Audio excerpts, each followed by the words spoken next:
et au peuple du monde entier. C'est très grave. C'est très, très grave. Aujourd'hui, nous sommes le 9 janvier 2023. Et cet appel vous vient depuis Londres, par l'intermédiaire de votre frère, votre compatriote, l'activiste de renommée nationale, régionale et internationale, Sultan Abdallah de Berkale Ahmed. Mes chers compatriotes, à vous tous qui m'écoutez, qui allez m'écouter demain ou ce soir,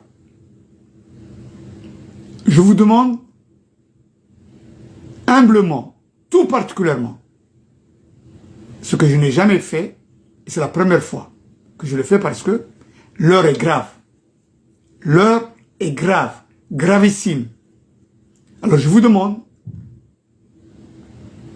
mes chers compatriotes, s'il vous plaît, faites passer ce message Sultan Abdallah de Berkale à monsieur l'ambassadeur des États-Unis à Djibouti. 1. À monsieur l'ambassadeur de la France basé à Djibouti. 2. À monsieur l'ambassadeur de Chine basé à Djibouti. À monsieur l'ambassadeur de la Russie basé à Djibouti. À monsieur l'ambassadeur de l'Éthiopie basé à Djibouti. Aux forces françaises basées à Djibouti, notamment le général des forces armées françaises basé à Djibouti. Le général des forces armées américaines basé à Djibouti. Le général des forces chinoises basé à Djibouti. Et sans oublier tous nos amis des autres forces européennes, notamment anglaises, espagnoles, allemands, à toutes ces forces françaises, européennes, américaines, basées à Djibouti. Faites passer le message. Ce message, je vais le développer et je vais en parler et dénoncer officiellement demain à midi, heure de Londres. Il sera à Djibouti 3 heures de l'après-midi. En France, en Europe, je pense, il sera 13 heures. C'est très important. Très, très important. Pourquoi? Il y va de la vie du peuple de Djibouti. Le peuple de Djibouti est en danger. Il y a la vie de nos amis basés à Djibouti, européennes et tous, américaines, y compris chinoises, qui sont en danger. Y compris nos amis compatriotes, éthiopiens, somaliens, basés à Djibouti, et même un danger pour toute la région. C'est gravissime et c'est très grave. Vous savez très bien, mes chers compatriotes, que Sultan Abdallah de Berkale, quand il vient en face de vous devant cet écran, ce petit écran, mais qui a une importance capitale pour moi, parce que je fais passer des informations très importantes, uniquement pour sauver la vie de mes chers compatriotes. Je n'invente rien, je ne mens pas, vous me connaissez personnellement, y compris mes compatriotes français, ils savent qui je suis. Mes amis américains, ils savent qui je suis. Mes amis éthiopiens, ils savent qui je suis. Je suis quelqu'un qui est direct et qui a les mains propres. un front propre et un cœur propre. Mais là, cette fois-ci, je peux vous dire, là, cette fois-ci, je peux vous dire, je peux dire aussi, merci au bon Dieu. Merci, merci au bon Dieu. Comme disent tous les musulmans, Alhamdulillah Rabbil Alamin. Pourquoi? Pourquoi je dis ça? Parce que je le dis tout le temps. Mais là, tout particulièrement, pourquoi je dis ça ce soir? Parce que le régime d'Ismaël Omar Guelleh s'autosuicide lui-même avec une balle dans la tête. Oui. Le régime d'Ismaël Omar Guelleh, c'est terminé. Il n'est plus viable et il ne sera plus là. Je vous le dis et je vous le confirme.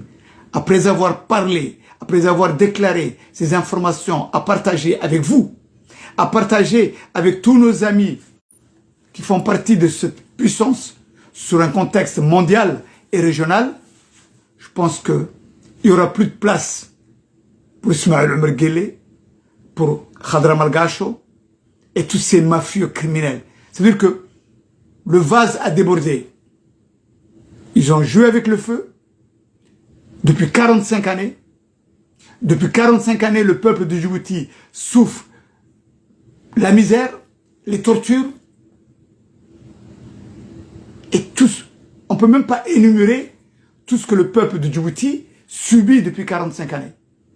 Et en plus de ça, en face du monde entier, en face des Nations Unies, basées à Djibouti, en face des forces les plus puissantes, basées à Djibouti, c'est plus tolérable. Ce n'est plus tolérable. C'est pour ça que je vous dis, mes chers compatriotes, demain, quand vous allez écouter Sultan Abdallah de Berkali, je vous le dis, je vous le redis, un nouveau jour va démarrer et une lumière va s'allumer. Et cette lumière, ce sera la lumière de la liberté, de la justice, de la démocratie et surtout d'un futur radieux pour le peuple de Djibouti, puisque ce régime criminel ne fera plus d'ombre au peuple de Djibouti. C'est terminé. Maintenant, d'après les informations que j'ai, qui est arrivé à ce niveau-là et pourquoi ils sont arrivés à ce niveau-là, je vous le dis, comme d'habitude. Et la preuve par neuf, elle est là. Ismaël Omar Guelleh, l'auto-dictateur, autoproclamé président de Djibouti, ne contrôle plus rien. Est-ce que vous m'écoutez? Ismaël Omar Guelleh n'est plus l'homme que vous croyez qui est à la manette. À la manette, au niveau de l'État djiboutien, c'est devenu une affaire de fantoche. Une affaire complètement, mais vraiment loufoque, débile, et qui est une folie, parce que ce pays n'est plus gérable. Terminé. Et ça, ce qui est triste et malheureux, c'est que ces puissances amies du peuple de Djibouti, entre guillemets, la France, les Américains, les Éthiopiens, les Saoudiens, voient ce qui se passe à Djibouti. Et apparemment, ils ne réagissent pas. Mais, comme disent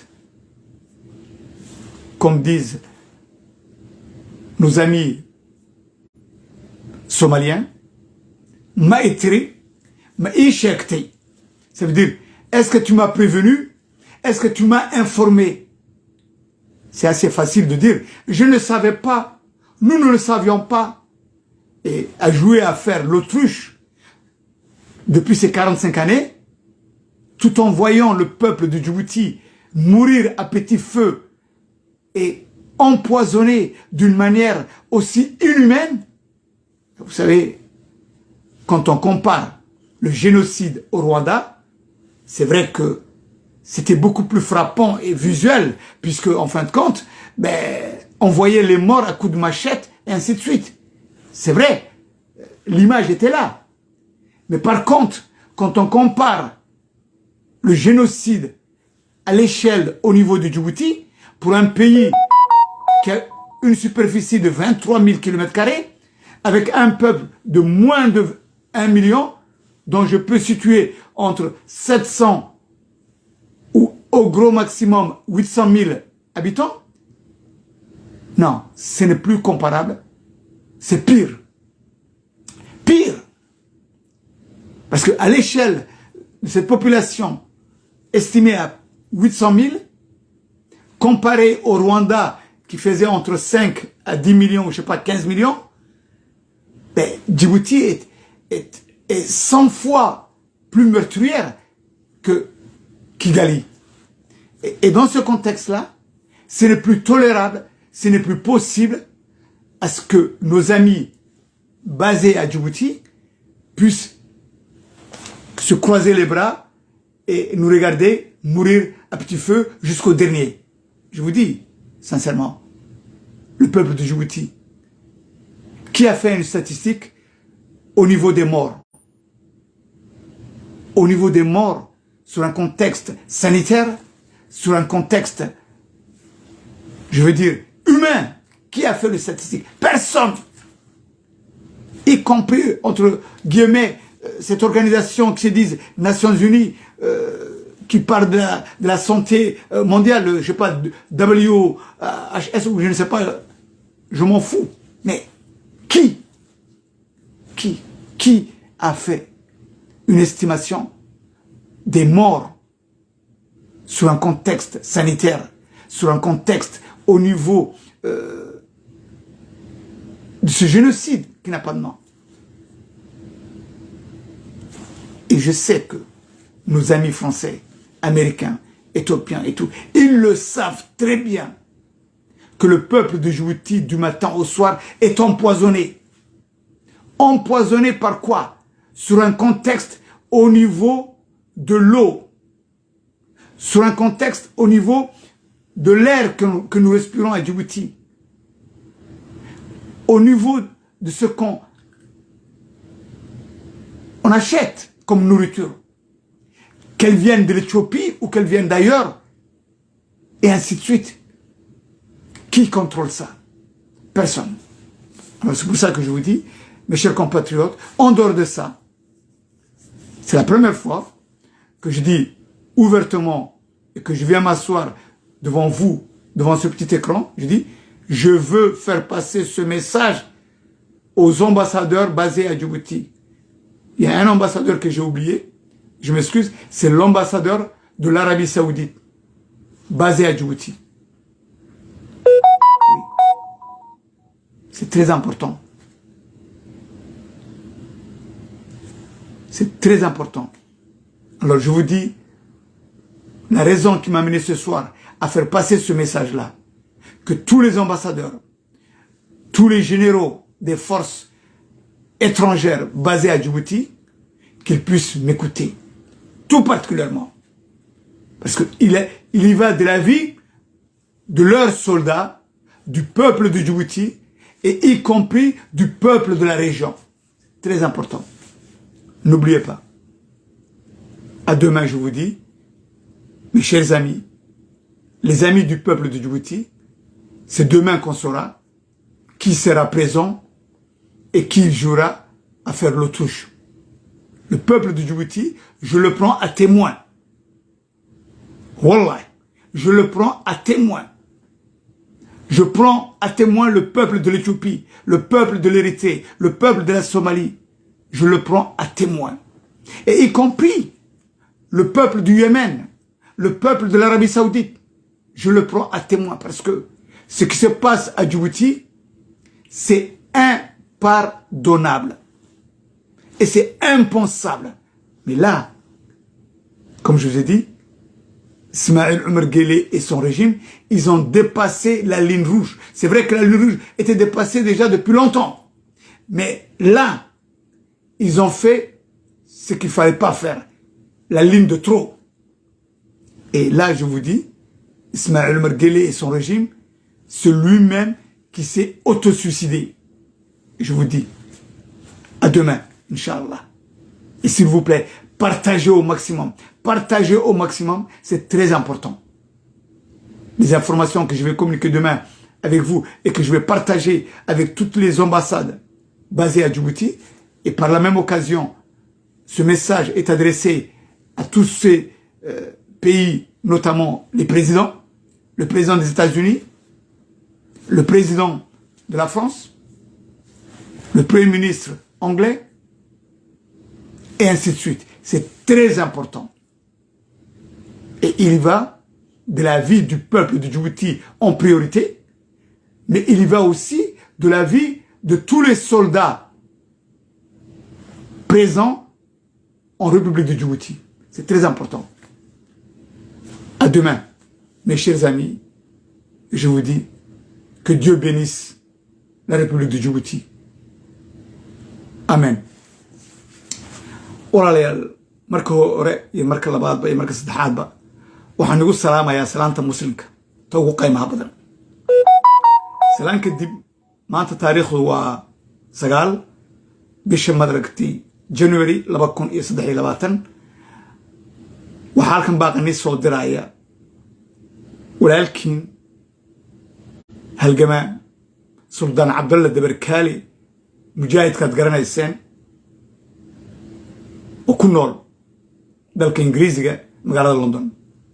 caawa waa habeen murugale waa habeen madaragtay taariikhda galaya waana habeen madaragtay runtii aan si degdeg u soo galay.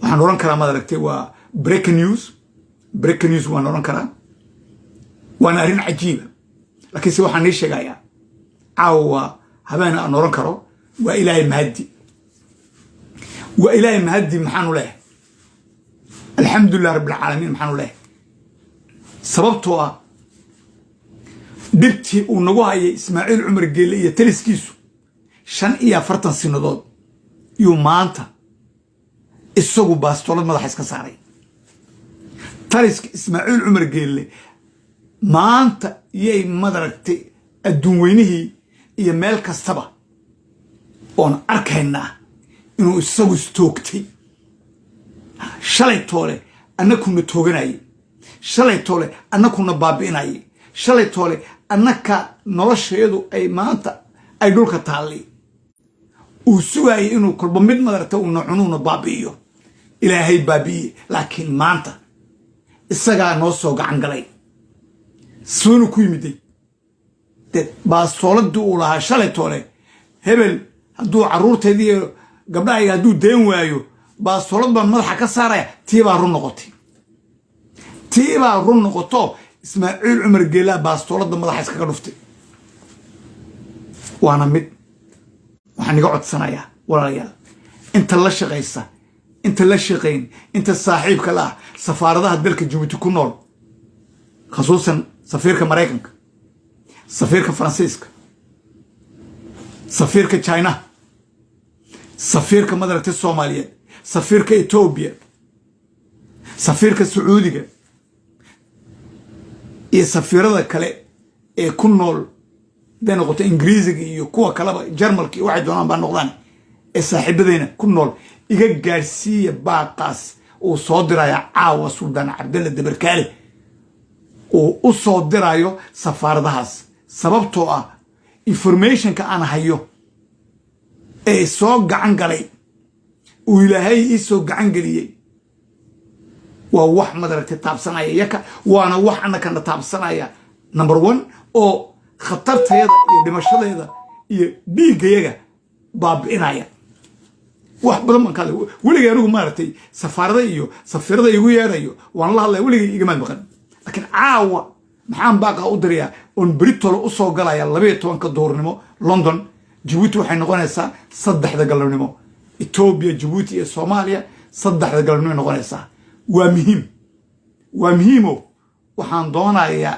inaan qarxiyo on miiska soo dhigo sidoo Ismaaciil Cumar Geeley isku dili isagoo maleegaya inuu annakana baabi'iyo isagoo maleegaya in ciidanka Yurubiyaanka ee jooga Djibouti China Faransiis Mareykan iyo Yurubiyaanka maaragtay Ingiriisiga Jarmalka Jabaneeska isagu inuu ummadahaas isku gubo uuna gubo ummadda reer Djibouti yaan beritole miiska soo dhigaya waxaan kaloo soo dhigaya wax badan oon markii hore aan garamar marayay oo ku saabsaneed ummadaha reer Djibouti sida loo dilo loo baabi'iyo loo sumeeyo oo aan loo wadaagi doonaa dowladahaas aan magacooga soo sheegay inaad iga gaarsiisiin sababtoo ah Soomaali maxay ku maamahdaa ma itri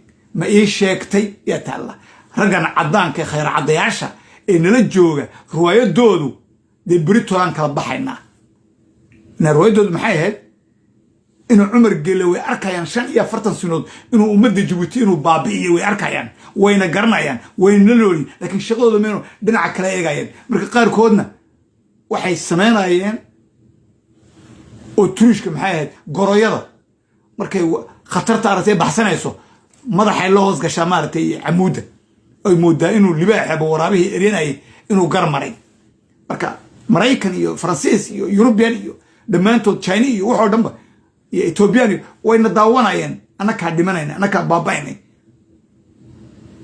wayna sii jeesanayeen danahooga wadanayeen laakiin maanta iyakana godkiiba loogu soo galay annakana in Cumar Geele watuu doonay inuu na baabi'iyo laakiin wuxuu ku daray ciidamadii meesha joogay marka waxa weeyaan taas maxay cadeynaysaa horta wax uu gacanta ku hayo aba wax uu madaragtay uu maanta uu madaxweyne ku yahay horta taas way dhamaatay oo alxamdulillah rabbil caalamiin isagaas khashifay iyakaas khashifay ma ogtay dadku mar haddayna garanayn xukunku wuxuu yahay iyo dowladnimadu waxay tahay iyo qarannimadu waxay tahay ay noqotay meeshiiba xaafad tuugiina oo maafiya oo waxay dhacaan iyo waxay xadaan iyo waxay boobaan oo maaragtay cadaalad ka dhigtay oona ku talagalay in mar haddii meeshii laga kala baxsanayo oo la baabi'inayo inay saacadda u dambaysa inay wax urursadaan oo annakana gubaan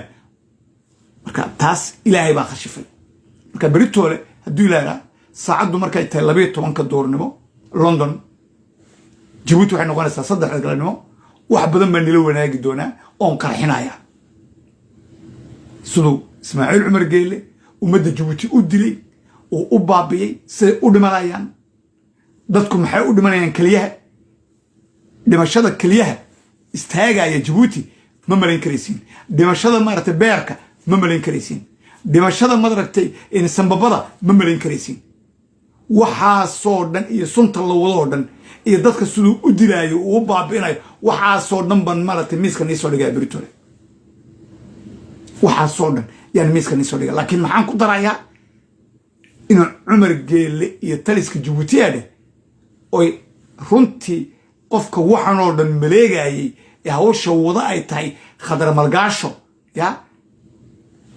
iyaka baastoorada isku dhiftay inayna wala dilaan bay doonayeen inayna baabiyaan bay doonayeen khadkii casaa iyakoo hore u dhaafay khadkii wayba iloobeenba buur bay jeedeen laakiin maanta alxamdulillah rabbil caalamiin way noo soo gacan galeen beritoole waxaan ku kala baxaynaa markuu Sultan Cabdalla Dabarkaale beritoole waxa uu hayo iyo wuxuu nila wadaagayo siday u dhacaysay la doonayo in ummadda Djibouti in la gubo in la baabi'iyo hadday noqoto ciise hadday noqoto gadabursi hadday noqoto carab hadday noqoto maaragtay isaaq iyo hadday noqoto canfarba siduu u baabi'in lahaa u gubi lahaa dee beritoole nila wadaagaya waxaan gacanta ku hayo waxaan maaha aniga ووحو إلهي سببي وسببتان أودي إسماعيل عمر Geele iyo taliskiisa khadar malgaasho oo aniga miiska ii soo dhigay anigu markaa maxaa la iga rabaa inaan ummadda la wadaago ummadda aan u shaaciyo laakiin aan ka dhigano marag marag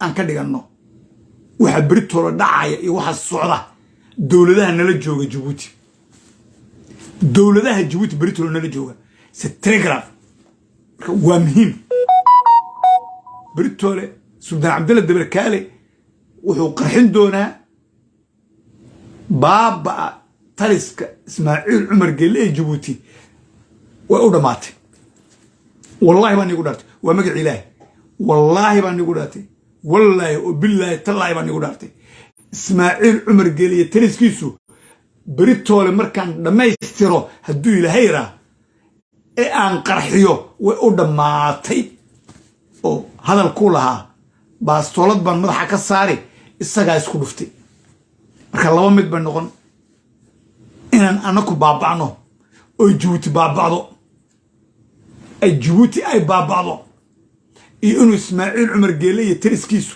inay baabacaan ilaahayna uu arkaya dad masaakiin aan nahay dad qalbi furan baan nahay dad jecel baan nahay dalkooga jecel baan nahay dad ilaahay ka cabsoonayaan nahay dad ilaahay caabudaan nahay dad ilaahay garanayaan nahay ya ilaahay waxaan leeyahay ilaahu naga qabo ilaahayow Ismaaciil Cumar Geelle taliska ilaahu naga qabo ilaahu naga bedel wax khayr la noogu bedel aniga noqotiyaana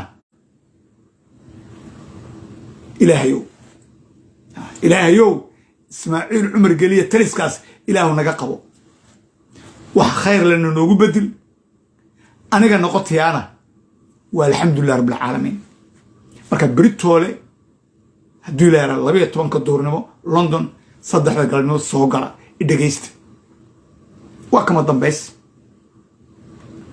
abu waan noolaanayna abu waan wala dhimanayna haddaan noolaanayno taliska gacantaan ku qabanayna waan burburinayna way noqon weyday isaga markaan burburinaya ilaahayna kama bareeyni marka hadduu ilaahay raa waa noo Britolo 12 duurnimo waa ballan fadlan waxaan iga leeyahay caawa oo nigu celinaya fadlan sheer gareeya ciyaar maaha markaan madarta aan u yeedhiyo safaarada on leeyahay safaarada anagoo nabad sugudooda iyo nabad sugudeena SDS iyo wuxuu dhanba waa la gaarsiinaya Faransiiska Mareykanka Chinaha wuxuu dhanba safaaradaha dhan waa la gaarsiinaya dhageysta label Sultan Abdallah Dabarkale muxuu soo wadaa muxuu keenayaa warku ay maxay tahay waana mid anigu iskama hadli oo hadalkayga wax walba miisaan baan u yeelaa ummaduna way ga dheregsantay way aamusan tahay laakiin way ga dheregsantay ummadda Djibouti ummadda geeska nabad suudiyaasha dawladaha saaxiiba aan nahay dhammaantoodba way wala garanayaan inaan ahay nin odaya oo wuxuu sheegayo wuxuu ka hadlayo waxay iyaku ay sheegi waayeen yaan anagu aan banaanka soo dhigaa Francisco muxuu raa ya ce qui se dit sous la table ou sous la couverture Sultan Abdallah Dabarkale le dit haut et fort waxa la qarinayo ee hoosta la soo gelinayo Sultan Abdallah Dabarkale shaacu ka qaadaa waana tamadara ku noqotay surgun iyo calool xanuun wadna xanuun inuu Cumar Geelle iyo Khadra Malgaasho wayna ogyiin sida wadkooga u garanayaan ninka meesha ka tuuraya ninka gubaya ee baabi'inaya taliskoogu inuu yahay molekulmeedkoogu Sultan Abdallah Dabarkale Ahmed wallahi waan igu dhaartay inta uu dagaal igu qaaday inta uu xoolahayga baabi'iyay inta uu aniga ilaa iyo 30 kaasino in ka badan aan dagaal ku wala jirno way ogyahay iyaduna way ogtay عجلهن وكل دركسنتين مركا والحمد لله رب العالمين Soomaaliya oo garanayn yana nagu aan madartay aan shaar ka saaray hanka ugu horeeyay ee Soomaali baray Ismaaciil Cumar Geelle iyo Khadra Malgaasho waa Sultan Abdallah Dabarkale wad garanaysi Soomaalina maanta way dhaaftaan waa ilaahay mahdi laakiin maxaa noo haray badbaadintii qaranka Djibouti waa Britolo heerka uu gaaray iyo waxa uu maleegayo iyo waxa uu ku tala galay ismaaciil cumar geele iyo khadar malgaasho oo noo caddaatay inuu ismaaciil cumar geele unu waxba gacanta ku hayn sababtoo beryahan waxaan baarayo dhan maxaa ninka ku kalifay inuu halkaa iyo muqdisho u bodo maxaa ku kalifay inuu gabadhiisii inuu tii labaad inuu iibiyo ninku de waa bladren ninkana maaha odagana maaha ismaaciilna maaha waa islaanta waa khadra xaggay ka timida eega siday u nooshay eega siduu u nool yahay eega waa dad baabay laakiinse ilaahay baa naga qabanaya waa noo beritoole fadlan sheergareeya iga gaadhsiiya beritoole waa inaad dhegaysatiin beritoole waxaan ku hadli doonaa afka faransiiska raallihaada inta soomaaliga dhegaysanaysay in weligeyba soomaali ku hadli jir intuu badan beritoole faransiis baan ku hadlayaa sababtoo ah hadalka aan ku hadlaayo iyo waxaan u jeedo iyo ujeeddadaan wado waxaan doonayaa kow waa afkii ay ummadda reer Djibouti oo dhan isku wada garanayeen kow labo waxaan doonayaa in Maraykan iyo Faransiis iyo Ethiopia iyo China iyo Europeanku inay si fiican u dhageystaan oo arrintaas ay taariikhda gashaa oo kadibna meel lagu xidhaa go'aankeedina la qaataa waa billahi tawfiiq waa noo beritoole walaalayaal aad iyo aad baad u mahadsantihiin waana ilaahay mahadi waana mid beritoole hayloobina beritoole khayr baan ilaahay habeen wanaagsan nooli kulante una soo duceeya ummadda Djibouti inuu ilaahay ka badbaadiyo cadowgaas qorshihiisa ee aan beritoole khashifayo